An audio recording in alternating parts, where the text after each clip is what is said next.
what is it that keeps bringing you back to the LT100? Oh, wow. Boy, I don't know. I don't, it doesn't even occur to me anymore of what wouldn't keep me going. It's like, well, what keeps you observing Christmas?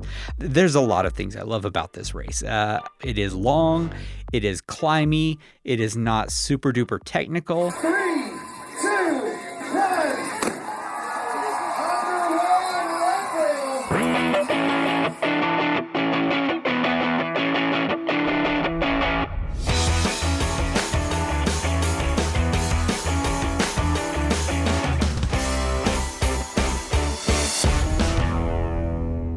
Leadville, the podcast for the 100-mile mountain bike race presented by Floyd's of Leadville. This is a special Ask Us Anything episode of the show that breaks down, builds up, gets you ready, and freaks you out for the highest and hardest one-day mountain bike race in the country. Fatty, by now, everyone's got their registration in and is waiting to find out on January 13th whether they got the luck of the lottery or if they need to get in one of those other ways we talked about in our first episode of Season 2.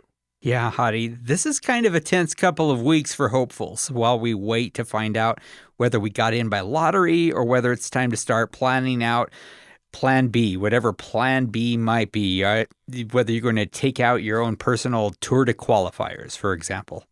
And while everyone's on these tenterhooks, of course, you and I are busy planning out Season 2 of this show, which is where this Q&A episode came from. Yeah, for Season 2, we're bringing back a lot of what people liked from Season 1. A lot of race stories, advice from experts, some fun interview shows, a lot of how-to on how to have the best day you can possibly can while you're racing your bike for 103 miles, if it's possible to have those two things going on at once. Climbing at around 12,000 feet at an altitude that makes most of us need to take a break. But, unlike Season 1, this time our listeners actually know that we exist. And so we thought we'd see what kind of questions all of you have about this race. And we thought we would do our best to answer honestly, if not intelligently.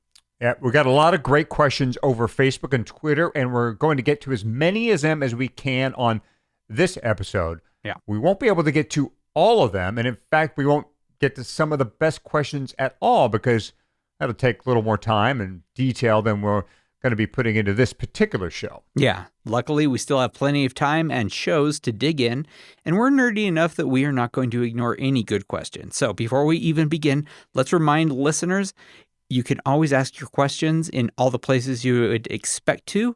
Comment on the Leadville100podcast.com. Tweet me at @FatCyclist.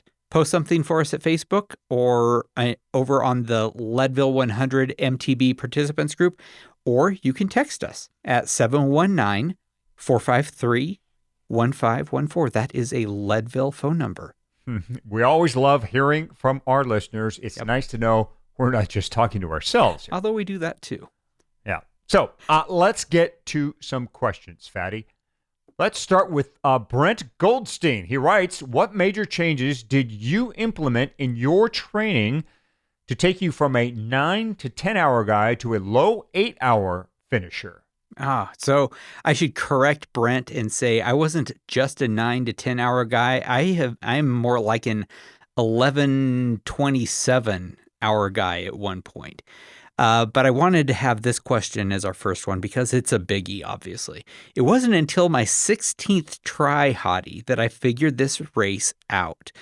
For 15 tries, that means I was as slow as 11:27, as I was just saying, and had my best time. And this was, for 15 years, best time of 9:13. I was desperate for the sub 9, could never seem to figure it out.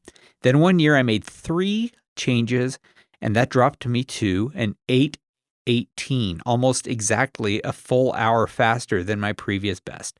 So here's what they are. First is food.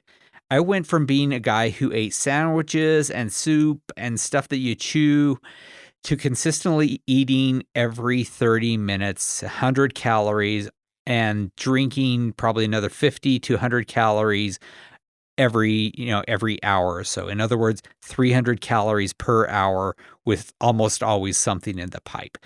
Being able to do this is not a race day strategy either. It is a training and race day strategy. You can't do that until you know what works for you and how often it works for you and how to do it.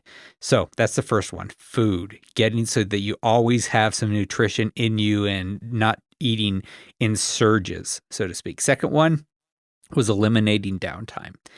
It's more important to always be moving than it is to be going fast when you are moving. Coasting when you can be pedaling hurts your average. And 0 miles per hour, in other words, being stopped, really hurts your average. Of course, during the race, you avoid downtime by working with a great crew. But during training, you prepare to avoid downtime by getting really comfortable with your bike and with your gear. If you don't have to coast for 10 seconds every time you get a drink, that makes you faster. If you can keep pedaling while you eat, that makes you faster. If you pay attention during training to the times when you're coasting and ask yourself, could I be pedaling right now? That makes you faster. Little moments like this add up over 103 miles, which is how long Leadville is, not 100. Got to say that a million times. And then the final one is recovery. And this is the big one, and the one that I don't think I've talked about enough during this podcast. Before I met my wife, the Hammer, I treated practically every training ride like I would a race. I would just go hard right out the chute. No recovery rides, no understanding of pacing. And then I married Lisa, and I had to hold back for her when we trained together back then. I suddenly found that I felt much better at the beginning of my rides, and I thought something was wrong, that I wasn't going hard enough than if I was feeling so good. I fretted that I was getting slower, but my race at Leadville proved me wrong. I'd been tricked into recovery by training with Lisa. Yeah, Fatty, a lot of yours mirror mine. I mean, I was a 9:25 guy my first time out, and I simply blew it. I mean, I probably had a sub-9 in me. I just didn't really know it. First of all, though, like you, I had to figure out the feed zones. Rebecca Rush actually helped me out with this. She said, turn those feed zones into pit stops. Yep. And my second time through Leadville in 2013, that's exactly what I did. I made those things absolute pit stops. Mrs. Hottie and I sat there. We planned out every stop. We talked about the feeds. We laid out all the food, all the drinks, all the chain lube, whatever it is I wanted, and thought about executing those stops, whether it was Pipeline, whether it was Twin Lakes, wherever it was going to be, how they were going to go, how fast we were going to get in and out of there. Second, have a firm goal. This is where I really blew it in 2011. I gave myself an out in 2011. I actually wrote 2 time splits on my top 2 in 2011. One was for something a little below 9 hours. The other was something was an outline that got me in under 10 hours. So, of course, what happens? You look at that 10-hour goal and you go, I'll just do that one in the end. That's good enough. Yep. Instead of just writing down the sub-9 and saying, I'm sticking to this plan. Yep. So I would say my number 2 thing is have a firm goal. Again, 2011, I was soft. So have a firm goal. Tell your friends what your goal is. Write it down on your top tube. Whatever it is, 11:05, 9:50, or 8 hours, 10 minutes, but have a firm goal. 8 hours and 10 minutes is my actual objective for this year. So very prescient there. We'll see if I get there. You know, I want to jump back to my recovery one because I feel like that is still kind of a blind spot for me in my training. You know, I'm good at training hard, and I'm even good at doing my recovery rides pretty well, but I don't feel like I'm recovering smart, if you know what I mean. And that's actually one of the reasons I'm super excited to have Floyd's of Leadville as our presenting sponsor this year. I'm just starting to learn about CBD oil. Don't know much about it yet or how or when to use it. I know that it's good for recovery. I don't know why. I don't know how or when. So I made a quick call to Jeff Siebold. He's the National Sales Director at Floyd's of Leadville to ask him about it. Jeff, welcome to the podcast. Happy to be here. So tell me, what is CBD oil and why should endurance athletes care? Well, CBD oil is basically an extract from the hemp plant. The simplest way to understand it, or at least what helped me understand it the most, was thinking about things that are already commonly out there and used right now, like ibuprofen, and what those things do. Ibuprofen is, as we all know, is a an anti-inflammatory, and it also helps with pain relief. But it also carries some side effects with it. It's really hard on the liver, and the kidneys, so the filters of the body, and also the internal organs like the lining of the stomach and the intestines and things like that. So it does have some side effects. So what really helped me understand CBD is that it's kind of like a natural ibuprofen. It has those same good effects plus a bunch more for the body, but it doesn't carry the bad side effects. So it's not harmful to the filters of the body. It doesn't hurt the stomach, things like that. So it's a great anti-inflammatory. We've seen people have positive results there. It can help relieve some pain that you might get from, a big effort on the bike or run or any other athletic activity. It can also help people sleep better. And as you were mentioning before, recovery is something that a lot of people overlook, and sleep's a big piece of that. Yeah. So if you can have something that helps you get a better quality of sleep, or at least the time that you do have to sleep, that's always going to aid in the athletic piece. Yeah, and that's actually the way exclusively that I've been using CBD oil to this point, is in helping me sleep. I'm a terrible insomniac. I have a really rough time sleeping, and that's how I kind of got to know Floyd's of Leadville, is using CBD oil to help me get a good night's sleep, and it's really made a difference. I haven't tried it for recovery yet. I'm going to try it now. Thanks. You're welcome. Yep, we're very excited to have Floyd's of Leadville as our presenting sponsor. Check out Floyd's at floydsofleadville.com and use the code FATTY at checkout for a 15% discount on on your first 2 orders. That's right. Let's get to another question from Mariela Astua. She asks, what's your favorite and least favorite segment on the Leadville course? Mariella, it would be easy to say the red carpet and that final 200 feet would be probably my favorite segment. But that's a cop-out, right? Really, she's looking for the actual large part of the course. So I would say Sugarloaf. In fact, both ways. I love Sugarloaf both ways. Both in the morning when it's cool and shady and you're going up that climb. You've already got Keevans behind you. The lake is behind you. You've already got Hagerman's Road behind you. You're on to Sugarloaf. It's a beautiful climb. It's double track. So I really love Sugarloaf. It kind of puts me in a great mood, great sense of mind. You also start seeing those folks you're probably going to ride with all day on Sugarloaf or a good part of the day. And I also like Sugarloaf coming back because it really is, you've come back over Powerline then when you're descending Sugarloaf. And even though Sugarloaf is very rough coming down, there's this sense of relief almost that geez, Powerline is done, thank God. Now I'm bombing down Sugarloaf. And again, you're back in the trees a little bit and it's shady. And I just love Sugarloaf both ways. Oh, I am right with you as far as Sugarloaf being my favorite segment. My least favorite, and I'm just going to leave Sugarloaf there because I don't have anything to add. You nailed it. But my least favorite's very easy to pick out, and that is the Powerline descent. Which is kind of, a little bit of a slap in the face after you just had my very favorite part of the day right before the Sugarloaf climb. But the Powerline descent just spooks me. I've seen crashes happen so many times right in front of me and seen the aftermath of other crashes a number of times. Every year it's on this part of the course that is just littered with folks who have flatted. And as I ride by, I just feel terrible for them. Their day is not going to plan because I can easily put myself there. And I really want everyone to do great in this race. Plus, while I'm a very cautious descender, that means I'm always very acutely aware that I am holding people back while they are looking for a place to pass. And, I don't want to make their race slower, but I also don't like being pressured to go faster than I ought to.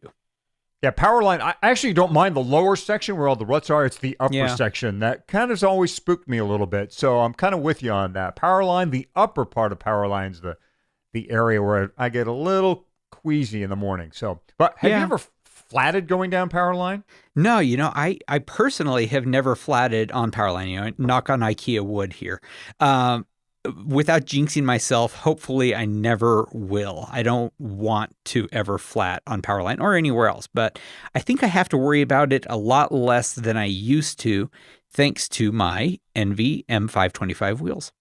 Exactly. You can really appreciate the thinking behind the M525 wheel set on those technical descents, Fatty. While everyone is trying to make wheels stiffer, Envy took a look at what they had and decided to go with a more compliant wheel set. So its cross-country wheels can better deal with rocky descents like that upper section of Powerline we were talking about, or Sugarloaf, or the top of Columbine for that matter. Yep. They're a little more forgiving, a little wider, a lot stronger, and just really dialed for the kind of riding that folks who listen to this podcast, people like you and me, are going to really be out there doing. And of course, you can learn more about all of Envy's wheels and components, many of which seem like they're made with the Leadville 100 in mind, but which can handle pretty much anything you throw at them, any terrain. Just go to Envy, that's ENVE.com. Yeah, so is there a part of the race that you really dread, Hottie? Let's see, the least favorite now. Yeah. Mariella wants to know, right? I guess, Boulevard, when it was rocky at the bottom, I know they've kind of cleaned that up a little bit. But you come through, I love, first of all, actually, one of my other favorite parts of the course is that gutter that goes along the lower section of the Leadville city limits area. And then you make that left onto Boulevard there. And it's a real kick in the teeth. Because you make this left and the terrain turns rough again. Your speed drops dramatically. You're close to home. You can just smell it. You can hear Leadville from down there, right? There's more people now, but that lower section of Boulevard it's one that does get me. I just go, oh, really? Do we really have more work to do here? So I would say the bottom section of Boulevard. And part of that is also because it is right before you turn left onto Boulevard that you also have your odometer cross 100 miles. That's right. So you just should be about done. When you make that turn, you've done It's the 100 Leadville miles. Trail, right? It's the Leadville Trail, right? What 100? It should be the LT100, I suppose, right? Let's go to another question. Dean Johnson wrote us. He asked, "Are you glad the creek crossing after Powerline is now covered?" Yeah, Dean's referring here to a place right after you finish the descent down Powerline and right before you turn onto the road that takes you past the fish hatchery. I'm going to give what I think may be an unpopular opinion here and say absolutely. I was always one of those guys who would not ride through that creek because I didn't want to load my drivetrain up with sand and water 23 miles into a 103-mile race. Instead, I'd walk across the slippery boards to the left of that water crossing on the way out. And I love that I don't have to do that anymore.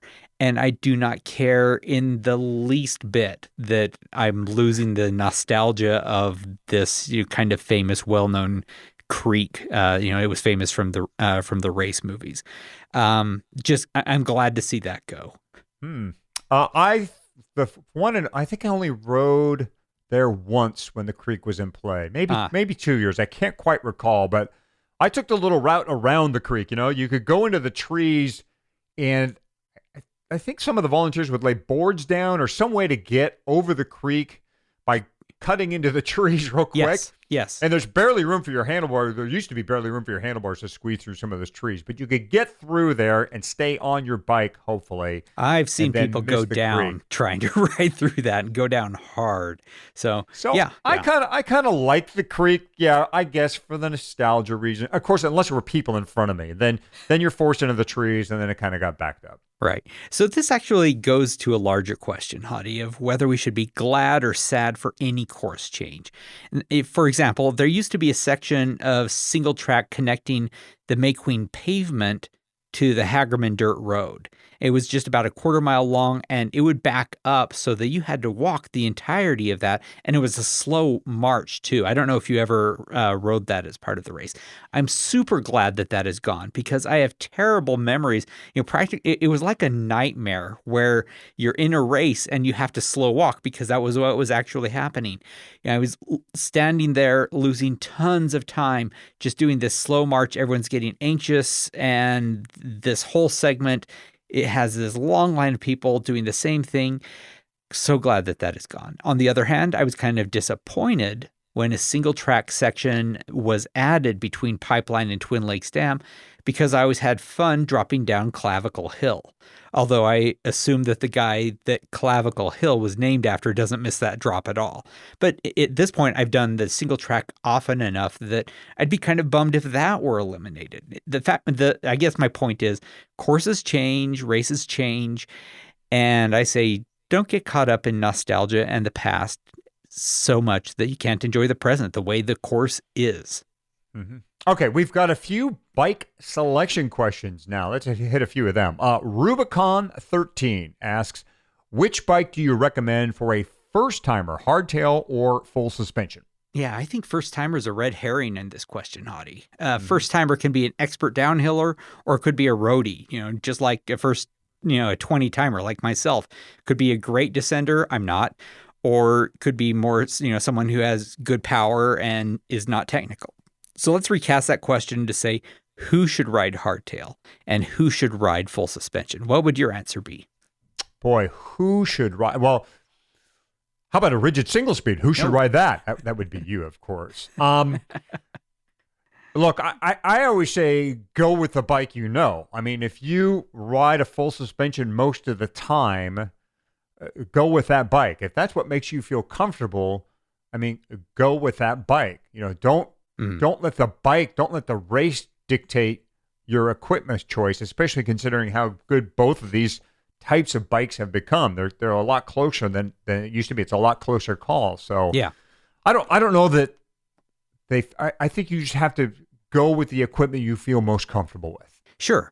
And it used to be that full suspension carried a real weight and sag penalty, and they were very inefficient, but there is no penalty for full suspension anymore. They are so good now. At least the good ones are so good. And I'm thinking in particular of the Epic full suspension bike that I rode last year, not in Leadville, but for most of the year. Would have ridden it at Leadville, but I had a frame break on me. Not Specialized's fault. Different story. Already told it. If you're a particular kind of climber, however, then you may want to think about hardtail. And I'm talking about climbers like me who have spent a lot of years both on their road bikes and on single speed mountain bikes standing when you do your climbing, and to such a degree that you can't really even see yourself riding seated when you climb. I'm happiest when I am standing up and climbing. I can stand and climb for more than an hour, and I'm not exaggerating. That said, I love the Specialized Epic FS I rode most season last year. This year, I guess this tells you what my answer is. I'm actually building a Specialized Epic hardtail because I just love my standing climbing, and I have a semi single speed riding style sort of burned into my brain. Pretty thoroughly, I would say. Yeah, it's been that way for a long time. Now, I would say that one thing, regardless of your frame, get Shimano brakes. I'm not going to trash talk other major manufacturers because Shimano's asked me not to. But even when other component manufacturers were providing me with gear for my road and mountain bikes, I'd quietly put Shimano brakes on. Shimano XT brakes are just so close to perfect. Between the Hammer and me, we have half a dozen mountain bikes, and we have XT or XTR brakes on every single bike. You get the best modulation. They're the most reliable. They just don't fade. They're just perfect brakes. Yeah, my sister just built a brand new not a new mountain bike. Actually, it's a used frame. It's a bit of a flashback, if you will. 26-inch wheels. Oh, old school. A 2x, but what's new on that bike? Brand new Shimano XT hydraulic brake. So that's if you want to know more all about this stuff, go to bike.shimano.com for more. We will also have a link in the show notes for this episode at Leadville100podcast.com. Here's another couple which bike questions, Fatty. Rob Stanger asks, do you have plans to try the LT100 on a fat bike? And from Barney Brannon, a friend asked him if a Cannondale Slate would be a good choice. And I started to say, yes, that's Barney did, thinking only parts of Powerline and the top of the descent from Columbine would be bad on a Cannondale Slate. A Cannondale Slate is a 27.5-inch gravel bike, actually. Yeah. But there are almost no drop bars out there, as everyone knows. What, Barney asks, is he forgetting when it comes to adventure bikes? Yeah. So first, take the fat bike question. Yeah, I'll take the fat bike question. You can have the adventure bike question. I know nothing about them. I have no plans to try this race on a fat bike, partly because I don't have a fat bike, but more because there's no fat bike category. So anyone on a fat bike is racing against other geared bikes on a slower, heavier bike. And I just don't understand why you would want to do that to yourself. It doesn't make any sense to me. I mean, this race is hard enough as it is. Why make it harder for no advantage? Mm-hmm. But you will see fat bikes at the LT100. And if they are having more fun, power to them. I'm not trying to diss fat bikes, but it's not like single speeds where you are racing against a category. You are racing against other geared bikes on your fat bike.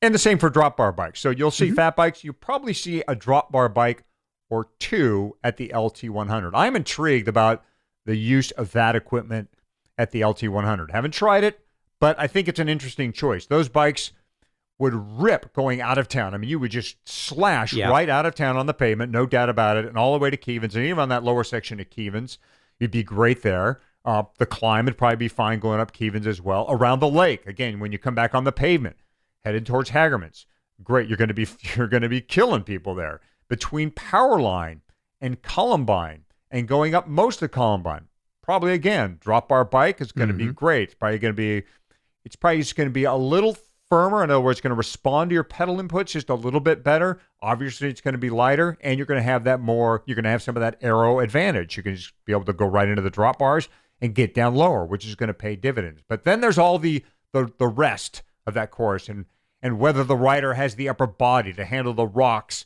and the ruts of the Leadville 100 course. That's the big if when riding a drop bar bike on that course. Can you go down Sugarloaf at mile 80, whatever that is, Fatty, going down that rocky descent on a drop bar bike? Yeah, that's when it starts to hurt. That's when it's going to really start to hurt. Yeah, are there bikes out there that can kind of walk the line between mountain bike and adventure bike? Sure. I mean, Lauf is actually a sponsor at Leadville. They make forks that go on to adventure bikes. Fox has a fork now, a hydraulic fork that works on a drop bar bike, works on an adventure bike. But then, I mean, by the time you do that, you might as well be on a hardtail mountain bike. Yeah. And I got to say, I used to think adventure bikes were a bad call for this course, but those bikes are getting more and more capable all the time.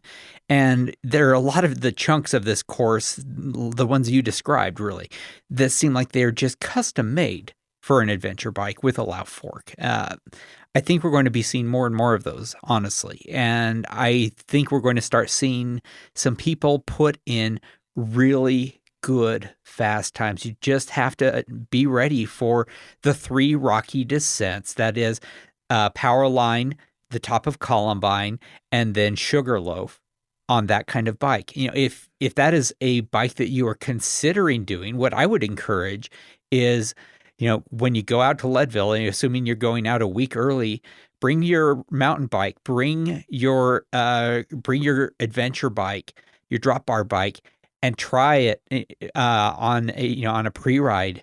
See how you do on those descents, and make your judgment call there. There are probably people who can do fantastic on those kinds of descents. I certainly am not one of them, and so can't really give a good judgment call. But I would say, don't have that be your only plan. Have that be one of your options. Try it, and then make a decision. You see, folks, be careful with the gear questions. Fatty and I will just go on forever. You'll just end up with one big gearhead show. So let's move to something else. Okay. Dave Burson with a question that'll get us off gear. We lucked out, said Dave, with good weather this past summer. Yeah. What have you done when things turn bad, and how can folks with limited support, in other words, limited crew options, prepare for bad weather? Yeah, that's such a good question. And one I'm afraid that not a lot of people are even considering anymore. If you go back to last season, season 1, bonus episode 3, where I interviewed, or actually just had my wife tell her story, the story or the episode title is This Race Changed My Life. You can get a sense of how a bad weather day can change this race in huge ways. So here's what you can do to avoid the fact that there could be rain, snow, wind, combinations of all three.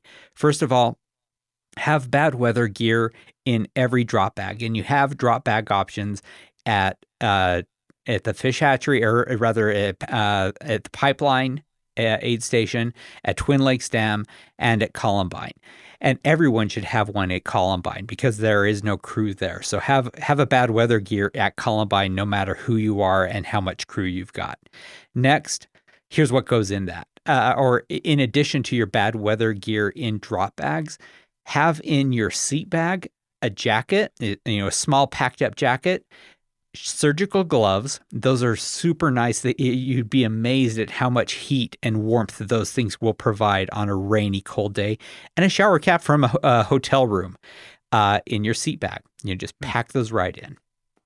All of that's great advice. And I would say follow all of it. Then don't follow what Hottie does, which is I go to Leadville and obsess about weather. Now, first of all, I love weather. I like following weather. I think it's very interesting. I think it's pretty neat to check out weather forecasts, but you can get obsessed by it, and it can control your whole thinking. Because here's what happens in the high mountains. If you're not from the high mountains, it's going to freak you out a little bit. You're going to see clouds rolling every day. It's probably going to shower in the afternoons, and it rolls. And then at night, you might hear some thunderstorms. And the next morning, you get up, and it's probably going to be gone. But as you look at the weather forecasts, the weather forecasters will almost every day put a chance of showers on the little graphic. Yep. And you're going to freak out. You're going, it's going to rain. I'm going to get caught in the rain. It's going to rain. Yeah. Don't sweat it. Don't obsess about it. Nate Whitman, who's done nearly as many Leadvilles, I think, as you, Fatty. Yeah. Nate, I went to Nate in my first year when I was at Leadville. I said, Nate, it looks like it's going to rain. He's like, don't worry about it. I've been here 15 years or whatever it was at the time. He's all, I've gotten wet once. He said, don't worry about it. And he was right. Yeah. Well, he's doing it in half the time of most of us. So that's true. I mean, if you're going to, if there's a chance you're going to finish at 6 o'clock, you got a little more to be concerned about. But if you're a 10-hour person, look, the chances are you're going to get in before any showers do have a chance of hitting the course. Sure. And then it's just a matter if you get stuck under the cloud. If it does rain, then it's a matter, did I get stuck under a cloud or not? I mean, if you even look at 2009, Fatty, when it did come down, you were in that race, 2009. That's the famous when it hailed on Columbine at one time. Some folks, though, escaped that. They never even saw it because they just didn't happen to be under the cloud of darkness at the time. I escaped it by DNFing. That's one way to stay dry for the day. It was because of weather that was one of the reasons I did not finish, is a slippery pavement. So you got to be prepared for the weather, and a lot of people, I think, don't prepare for the weather. Eventually, we're going to roll snake eyes, and there will be a very bad weather Leadville race. Mm-hmm. You hope that it will not be you, and there's no way to plan. Like Hottie says, the weather forecast is always going to say rain showers in the afternoon, because there's like an 80% chance that on any given day at that altitude in the summer, there's going to be some rain showers in the afternoon. Have stuff so that you can deal with a short rain burst, and then have stuff either in your drop bags or with your crew that you can deal with an extended bout of bad weather. And then hopefully, and very likely, you're going to get lucky and the weather's going to be fantastic. Mm-hmm. All right. It is worth noting here, though, that having a good saddle bag is an important part of this preparation equation. It sure is. You see a lot of people carrying their tire repair and tools in a jersey or taped to their bikes, and that's fine for an XC bike, but the LT100 is a bigger and badder race than that. One of these years, like Fatty said, the skies are going to open up, and you're going to want to have a few essentials at the ready. Yeah, we're going to recommend the Banjo Brothers Deluxe Seat Bag, size medium for that. That will easily hold a tube, your CO2 canisters, a couple of them, a tool, surgical gloves, the shower cap that I was talking about, and more. And they are not expensive at all. They're cheap. They're around $20 with our podcast listener discount. I'll tell you, there's nothing like a tough, practical, and affordable way to carry your stuff around on a bike. And that's Banjo Brothers in a nutshell. Seat packs, frame bags, backpacks, great stuff to hold your stuff. Check them out. Get 20% off your order by going to banjobrothers.com/fatty-favorites. All right. Here's a question to make you think, Fatty. It comes from Loco2. That's crazy. I know. Loco2. What is it that keeps bringing you back to the LT100? Oh, wow. Boy. I don't know. I don't, it doesn't even occur to me anymore of what wouldn't keep me going. It's like, well, what keeps you observing Christmas? There's a lot of things I love about this race.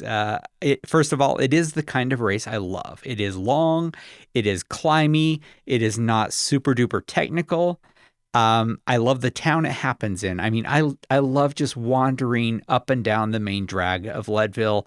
I love the little shops. I love going into the very many little thrift store and knick-knack stores with my twin daughters, because that is the kind of thing they are into. I love all of the things there are to do in Leadville. And I've got a ton of great memories tied up with this town and with the race and with the people who are involved in it. It's just everything. And then, of course, and you referred to this already once, Hottie, but that finish line, I mean, just good Lord, there is something perfect about the Leadville finish line as you crest and can see that red carpet and the stoplight and the tunnel of people that most of us never get a chance to race by, being cheered on by hundreds of people, is the most rewarding and compelling experience a racer can ever have at a finish line. It's just great. And I've never finished this race without a great story to tell afterward. So Race, how's that? Right. Race for stories, not for glory. I mean, I have a little glory coming out of Leadville, but I have a ton of stories. And that's really what, I mean, the first thing that'll bring you back is you went, I didn't get the time I wanted. I mean, that's the obvious thing. But then, I mean, the place just sinks its hooks into you. And you just love all the memories and stories that you collect along the way. And that's, I think, what makes Leadville. And the sunsets. You'll love the sunsets. Oh, yeah. The views. I mean, there's just all this scenery, too, that makes you want to go back there. So here's a tricky question for you. It's from NC Radical Ed. Was there ever a time you thought you definitely were not going to finish the LT100? Yeah. There have been a few. 2009, when I actually did not finish, there was a half second that I knew I was not going to finish and had not hit the ground yet, but actually had time to think to myself, I am going to die. I actually had that thought, and it was not, I wasn't me, being there was no hyperbole in there. I really thought I was going to die as I was coming down the pavement at high speed, had my head down because it was 2009 and it was raining. And so I wasn't looking far ahead. That was a stupid mistake. The corner was a little tighter than I expected. I just went off the embankment, tumbled down, ass over tea kettle, and really thought when I finally came to a stop that I had broken my hip. If another racer hadn't postponed his race in his time to take care of me, I don't know how long it would have taken me to get out there. As it turns out, if I broke anything, I'm not aware of what it was. I kind of have a suspicion that maybe I cracked a tailbone or something like that, because it was years before that felt good again. But so anyway, my race day finished in 2009 then. There was another time when I thought I was not going to finish, but then managed to struggle into the finish line. I once you've started throwing up during the Leadville 100, it is really hard to get yourself back under control, to get some nutrition back into you, to start riding again, to start feeling like you are going to survive that race. I went from being very hopeful that I would have a sub 9 to just being glad to finish that thing in under 11 hours. So that was the second time. And then the third time, actually, and this has happened twice, I had a monster cramp going up Columbine. I thought was just going to end my day, where I actually had to be off my bike and was just standing around trying to, flex out of it, to stretch out of it. I just did not think there was any way that I was ever going to get to the turnaround. And I think the lesson for that is, when you think that you're not going to make it, keep moving forward. If you can at all, just keep going forward and let someone else make the decision that you're not going to finish. If you can't get to the next check-in by the cutoff time, then your day's over. Otherwise, try to keep going. How about you, Hottie? I have a proud DNF, just like you, Fatty. I just this was the last time I did the LT100. I just started going backwards as I reached Twin Lakes, and I thought, boy, I can go up Columbine and get in people's way and have to turn around halfway up that mountain, or I think I can just pull the plug here at the alternate feed zone. And so I was out. I was simply going backwards. People were passing me. I felt the back of the race catching me. I thought it was going to be there any moment. So just wasn't a good day. And there was one other time, too. I think it was 2015. I was pacing someone and working very hard. It may have been 2016. I can't remember now. And working into the wind, heading back towards Pipeline, and got to the Pipeline feed zone, inbound, and looked Mrs. Hottie right in the eyes and went, "I'm done. This is it. This is all I got." And she looked back at me and went, "No, keep going." Oh, really? And she stuffed my pockets full of gels and food and refreshed my bottles and shoved me right out of the feed zone. And I went back to pacing my man and made it back to town. So that is some good crewing. She finished your race for you. Yeah, she did. Oh, she would not let me get off, which was great. But she knew. I think she knew that I wasn't done. Yeah. Even though I could feel that darkness, that if I pedal anymore, I'm probably going to fall over. But she looked at me and went, "No, you can finish this." And she made sure I got out of the Pipeline feed zone. So. I like that. That is a vital function of a crew. Make that judgment call and then kick them out if it's the right thing to do. And of course, they're the ones who have to make that decision sometimes. All right, Brian Bartels with a good question here. How important is a good starting corral? I don't think it's important at all if your objective is to finish the race. If you want to finish under 9 hours, however, it becomes very important. Really, just because of how the St. Kevin's climb is going to shake out for you, depending on where you are in the corral. There are 4 corrals now: gold, silver, red, and green, for people who either have finished in under 9 hours the previous year in the 100-mile race, or have finished with an equivalently fast time in a qualifier. If you can get into the green corral or further ahead and you're chasing sub 9, you're good to go. If you're looking to finish, don't worry about your corral. Enjoy the company of your fellow racers. The vibe in the middle to the back of the pack is friendly and supportive, and frankly, just a lot more fun than the vibe up front, where it is nervous and anxious and people are thinking about goals and dreams that they have had all year that are solely tied up with a number. My sub 9 came from a red corral position. I was glad to have it. I got to the front of red corral that morning, and I was virtually in silver for that matter, and got the hell out of town and had a good day. I've been in silver and not had a good day. My first year, I was in the back, and I had the legs to break 9 hours, and probably should have broken 9 hours, even from the back. It's tough from the back, Fatty. I think it's doable from the back. You have to be adept at passing, but you also have to be patient at times and just know when to wait and when to go. Yeah. And plus, once you get out and over power line going outbound, the race is yours. You can do most of what you need. Yeah, the top of Columbine is going to be a bit of a zoo, but you're going to be fine. So I don't think my corral being the back of the race in 2011 cost me a gold buckle. I think my strategy, which I talked about earlier, did more than my corral position. Still, yeah, if you can, you want to be as close to the front as possible. It just makes, what it does is it makes life just a heck of a lot more easier. Yeah, it makes that first 5 to 10 miles a little bit cleaner and easier, less effort to go at the rate that you need to go. So, maybe a good reason to consider doing a qualifier. Right. A women's specific question here, Fatty. Kelly Mendoza writes us, I would like to hear some perspective of a woman, 55 plus woman age group, that are trying to finish the Leadville in 11 hours or less. I realize that's a very limited group.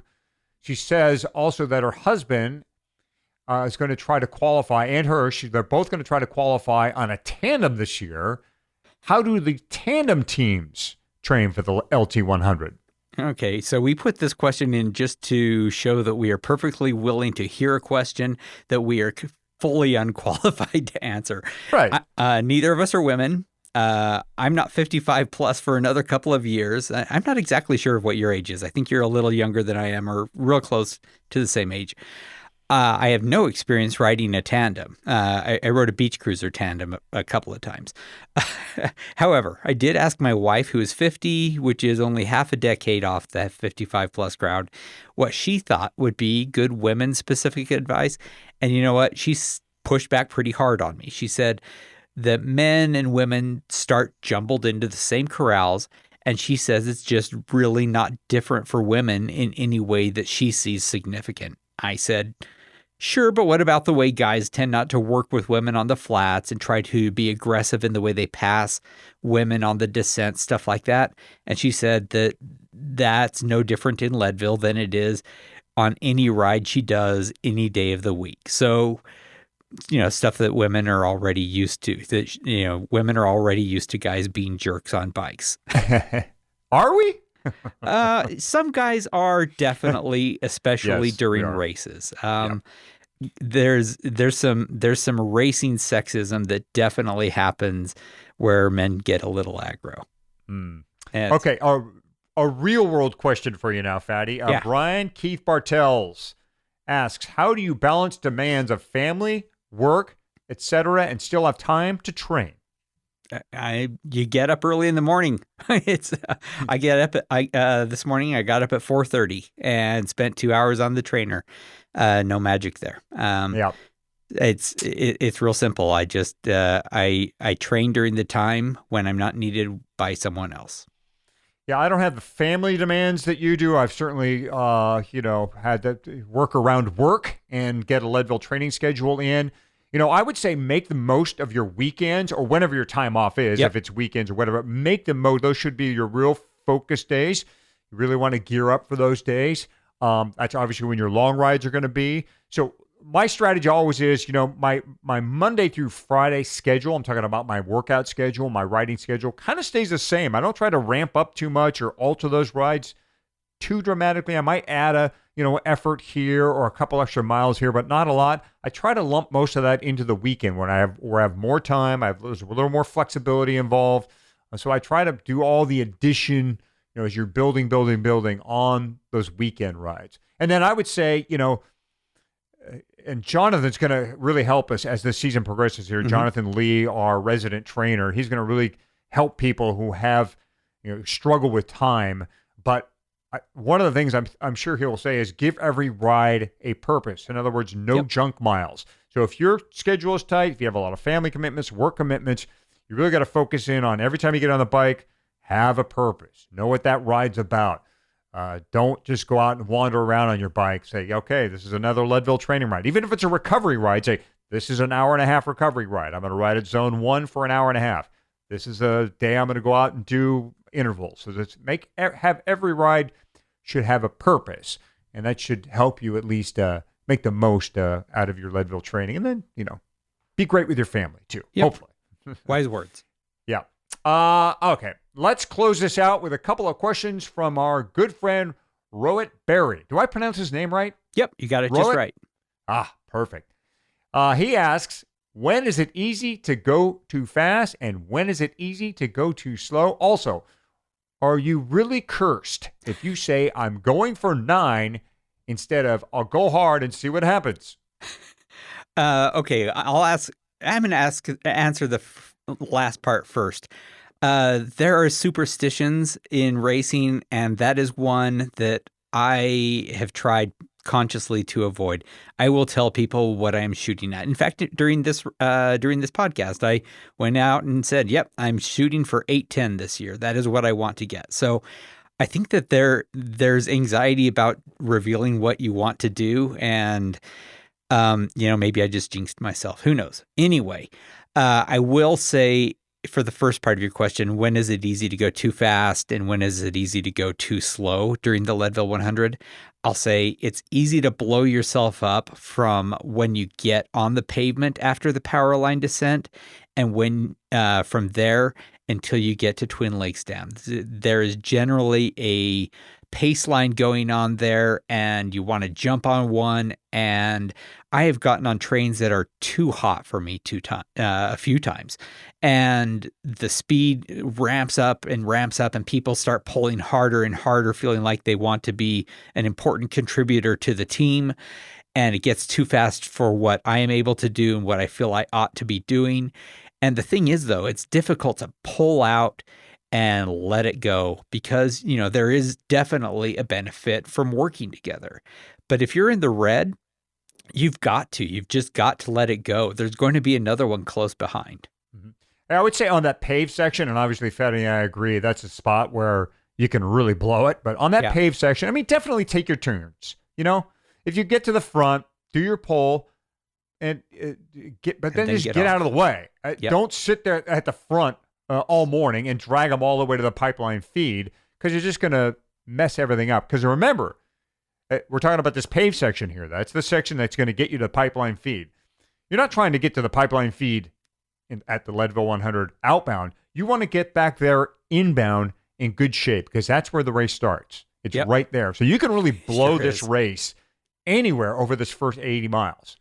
And it's pretty easy to do, too. I mean, you could do it going up Columbine because you think, well, if that's a halfway point, all I got to do is get up there and it's halfway home. Not quite. It's downhill from there. Yeah, it's downhill. You're right. It's downhill from there, all right? You're trying to get back to pipeline inbound, folks. So, blowing it can happen in a number of places. Now, how about where is it easy to go too slow on the Leadville 100 course? Oh, that's an easy one for me. The Boulevard. Everyone feels kind of cooked by the time you get there, right? It's been a while since you've done any climbing, and then there's the first 100 feet or so of that is super steep, and so it just really loads up your legs and makes you feel terrible. Plus, you're tired. You've done 100 miles, right? It's very easy to go into survival mode on the Boulevard. I would say remind yourself, light it up once you get past that first 100 feet of super steep stuff. Spend everything you've got on this last couple of miles, cross the finish line with nothing left. I typically pass between 5 and 15 people on this couple of miles because I don't let it get in my head anymore. I don't think of it as this long slog. I think of it as my last opportunity to make a couple of seconds. Mm-hmm. Well, that is it for our first ever Leadville podcast listener Q&A. If you liked it, head on over to Apple Podcasts, give us a 5-star rating and review. Yep. It'll help others who've caught the endurance cycling bug find us. Yeah. Now, our first regular show of the season will be in 2 weeks, and we're going to be introducing a couple of new experts who are going to be giving you some great guidance on gear and nutrition. Of course, we're going to have Jonathan back for training, and as we get closer to summer, we're going to go weekly again. Meanwhile, if you have ideas or questions for us, head to the Leadville100podcast.com comment section and get in touch. Yeah, and follow me on Twitter. I'm at Fat Cyclist. Find us both on Facebook, where we are active in the Leadville 100 MTB participants group. We'll do this show again, folks. So, go to the page, leave more questions, and we'll let you know when the show's coming up so you can drop us a line, drop us a note, leave some questions on that Facebook page. Good luck in your training. Thanks for listening, and we'll see you at the start line.